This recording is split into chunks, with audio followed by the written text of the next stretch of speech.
The spirit of Ishmael has crept into the church. You can be conversant with scripture. Acts 18:24 tells us about a young man called Apollos. Apollos, mighty in scripture and eloquent. Check everyone who has the spirit of Ishmael. They are eloquent. Power of diction. Mastery of public speaking. More coherent and Archimedes than Socrates and Plato. The spirit of Ishmael. Listen, many people are running with the revelation of bitterness. Brothers are bitter against themselves. They look for scripture to back it up. Until the spirit of Ishmael leaves the church, we can't see the power of God. We will see individualistic. If you go to Europe, you go to America, you see the Indians and the Chinese. They dominate locations because they come with a communal mindset. Africans there might be the most educated, but you don't see them unite. They are not a strong force because they have an individualistic mentality. So it is in the church. God nominated us, but we denominated ourselves. A united minority is stronger than a divided majority.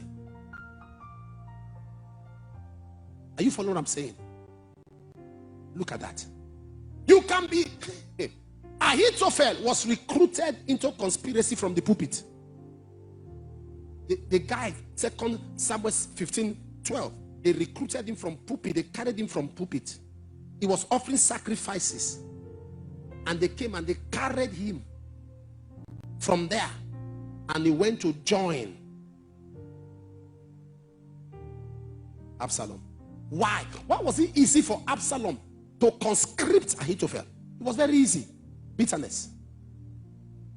Because David did something with Bathsheba. And we study 2 Samuel chapter 11 from verse 3. You will understand that Bathsheba was the daughter of Eliam.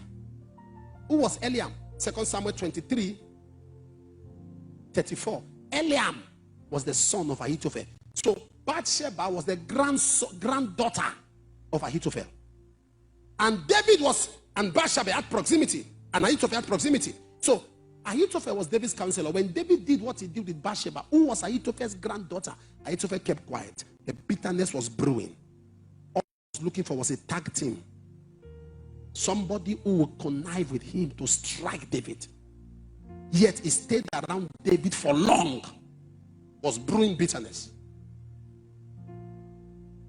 The spirit of Ishmael has. It comes on you.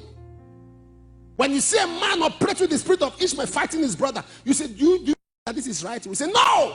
Open rebuke is better than secret love. Have no fellowship with your fruitful works of darkness, or reprove them. Yeah.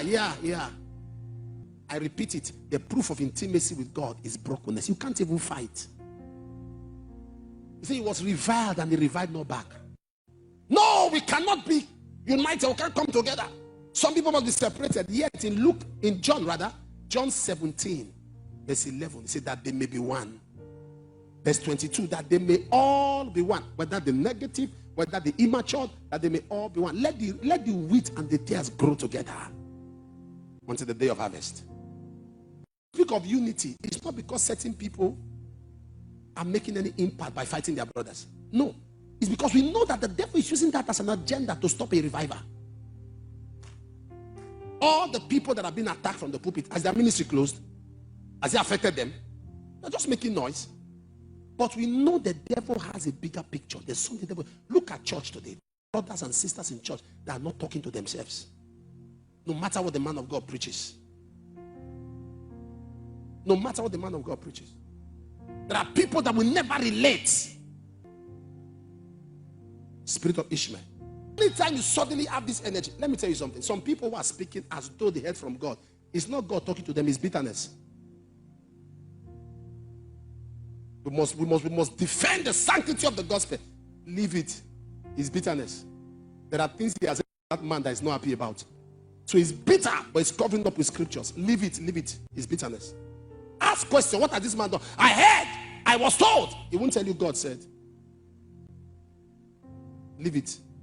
That's the spirit of Ishmael. It comes with Jesus said in John 16 verse 2.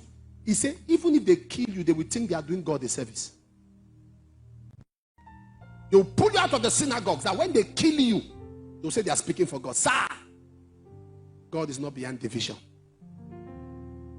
God is not behind. In fact, the bitter man, the man who is living in bitterness, needs more help than the man is fighting an agenda.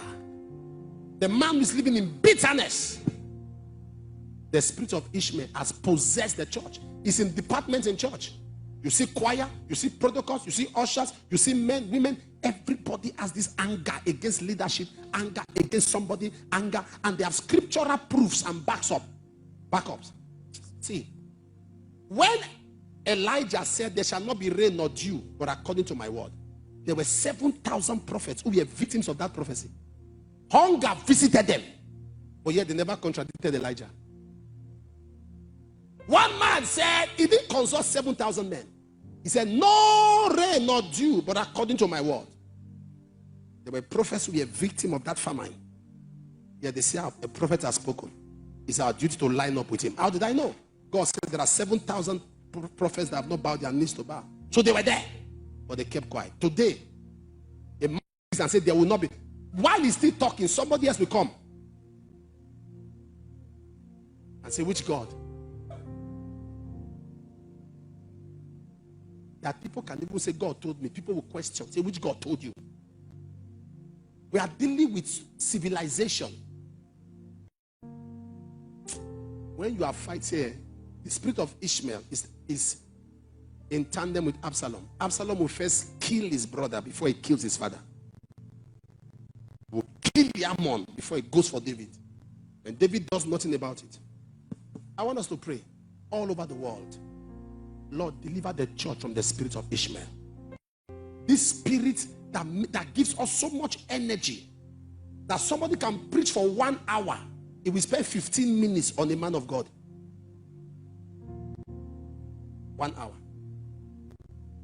So a prayer band leader in church will be raising prayer points against pastor. Resident pastor will be investigating head pastor. Assistant women leader will do everything to get woman leader out. Politics everywhere.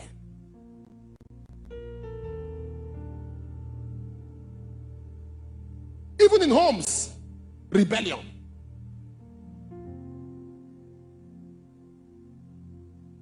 Husband maltreat wife, wife rebel against husband, children rebel against their father.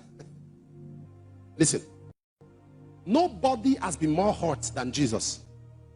People have used his name. People have brutalized his name. People have commercialized his name.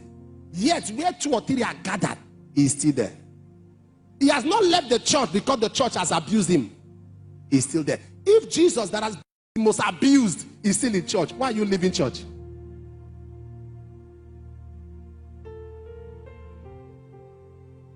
Keep loving him.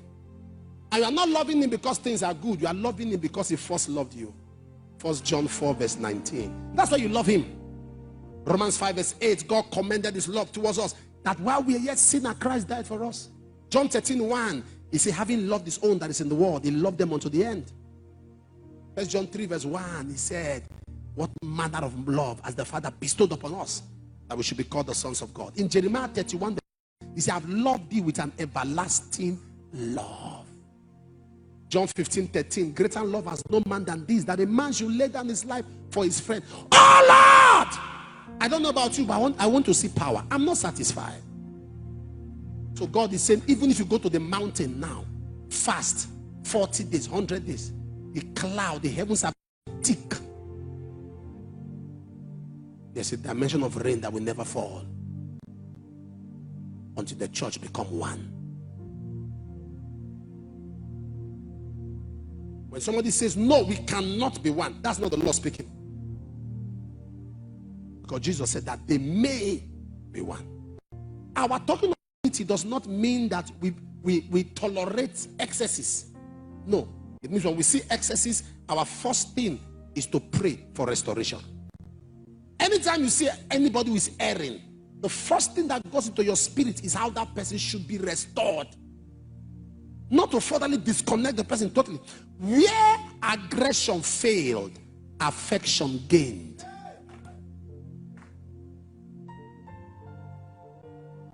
So keep loving God, no matter what is happening. Were you treated roughly? A general overseer treated you wrongly? A prophet manhandled you? Keep loving God. It pays to serve Jesus. I speak from my heart.